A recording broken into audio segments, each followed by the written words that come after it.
Assalomu alaykum hammaga.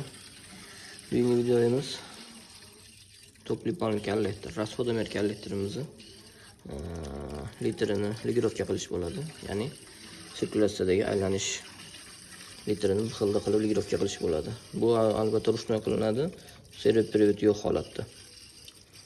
Hozir mana hammasi ochiq. Bizda ko'proq aylangan vetkalar, ko'proq aylangan, ya'ni metr ko'proq tushganlar mana odatda mana bunaqangi bo'lib baland holatda bo'lib qoladi. Bunga demak yaxshi aylanmayapti. Ya'ni liniya uzoqlik qilyapti. Mana bu ko'ryapsizlar, mana hammasi har xil. Shunaqa holatda mana bo'lib ketgan bo'lsa, buni endi ligirovka qilish, suv to'ldirib havola chiqarib yuborilgandan keyin elektriklar ishlayapti, svet o'chirib yoqishyapti. Xo'p. Ligirovka qilish. Mana bunisini chiqarib olamiz. Qo'pqog'ini chiqarganimizdan keyin hammasini bir xilda bitta ruvinga qo'yishimiz kerak bo'ladi.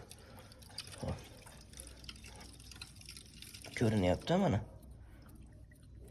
Mana shu holatda mana qilib ligirovka qilib qolganlari bilan bir xil taqsimlab qo'yiladi.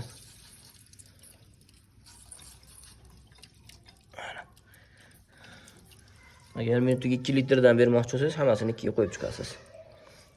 Mana bunisini ham ko'rsatib qo'yay.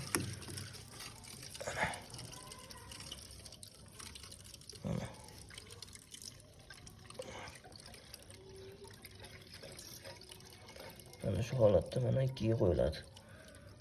Qolganlari ham shu. Shu holatda taqsimot qilinadi. Albatta qaytarib bolamni yoqib qo'yiladi.